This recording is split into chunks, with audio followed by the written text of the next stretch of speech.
Décroché mes deux premiers contrats quasiment à la fin de la formation avant qu'elle se termine, avec un premier contrat pour une coach sportive à 500 euros par mois et un deuxième contrat pour un expert en greffe capillaire à 400 euros par mois. J'ai beaucoup plus confiance en moi parce qu'au final, tout ce que j'ai accompli et tout ce que je fais aujourd'hui, c'est grâce aux compétences que j'ai acquises avec Liberté Digitale. Le fait d'exercer ce métier-là, ça me permet vraiment d'être libre et indépendante sur plein de points, que ce soit financièrement parlant, temporellement, géographiquement. Si demain j'ai envie de prendre l'avion et de partir en vacances pendant 2 semaines, je peux le faire.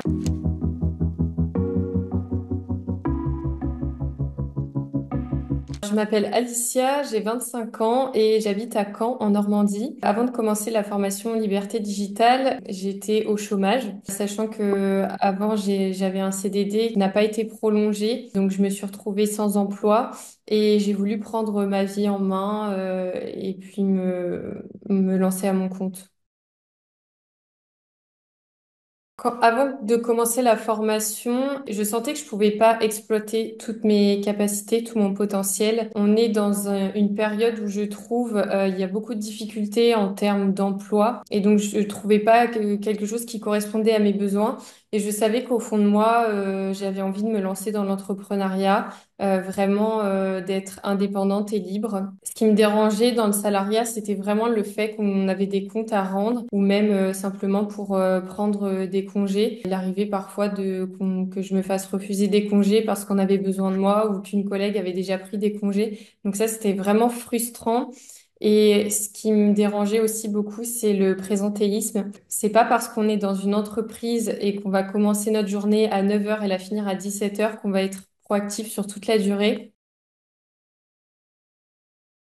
Alors, ça faisait un moment que je suivais Justine sur les réseaux, sur Instagram notamment, ça faisait plusieurs années. J'avais commencé à la suivre par rapport à son état d'esprit, on va dire, le mindset qu'elle a. Et je savais que ça me ferait évoluer. Après, je connaissais la formation, je savais qu'elle proposait ce type de prestation, mais je me sentais pas prête encore à franchir le pas. On va dire que j'étais dans ma zone de confort, j'avais mon emploi, tout allait bien, j'avais mon salaire, j'avais que ma personne à m'occuper. Donc je me suis dit, bon, on verra plus tard. Et c'est vrai que au fil du temps, plus les années passaient, plus je voyais ces postes, le fait que des femmes réussissaient, devenaient indépendantes et réalisaient leurs rêves. Je me suis dit, bon, il va peut-être falloir que je me lance.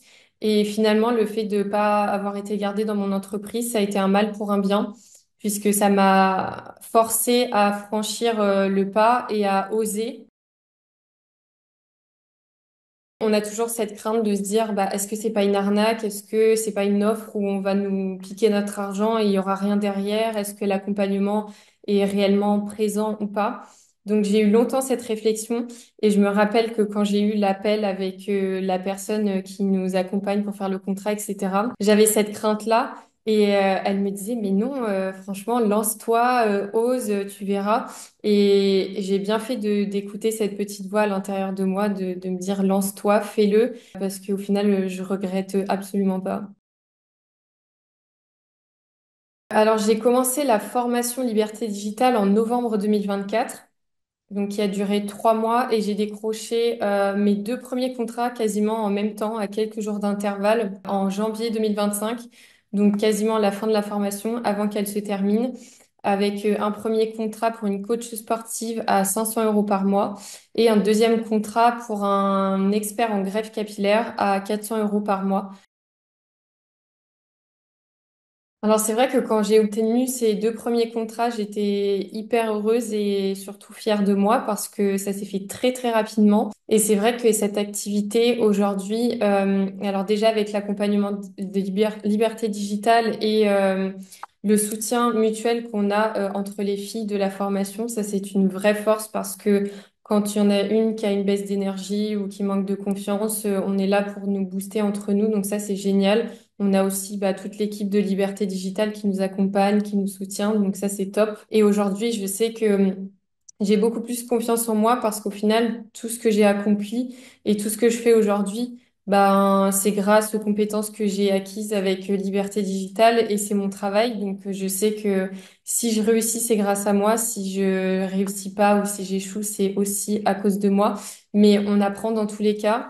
Et aujourd'hui, le fait d'exercer ce métier-là, ça me permet vraiment d'être libre et indépendante sur plein de points, que ce soit financièrement parlant, temporellement, géographiquement. Si demain j'ai envie de prendre l'avion et de partir en vacances pendant 2 semaines, je peux le faire. J'ai pas besoin de demander à quelqu'un. Après, il faut juste savoir s'organiser dans son travail, être autonome et avoir des exigences et se fixer des objectifs.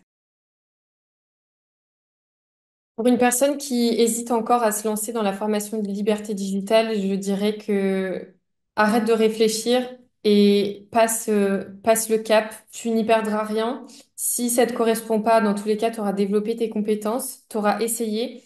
Et je dis toujours à mes proches qui ne tentent rien n'a rien. Il faut oser. La vie, c'est que des risques. Si tu les prends pas, il faut pas se plaindre derrière d'avoir une vie monotone. Voilà, oui, tu as des peurs, mais tes peurs ne vont pas t'empêcher de faire des choses.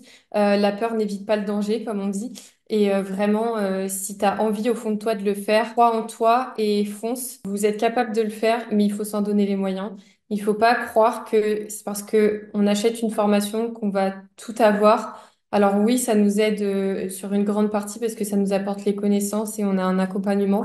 Mais si derrière, tu travailles pas et que tu te fixes pas des objectifs, que tu te lèves pas le matin en te disant, voilà, aujourd'hui, je fais ça, forcément, tu n'y arriveras pas. Tu n'as pas de patron derrière toi qui va t'imposer des choses, te fixer des objectifs. C'est à toi d'être exigeant, de te donner les moyens pour y arriver parce que sans ça, c'est pas possible.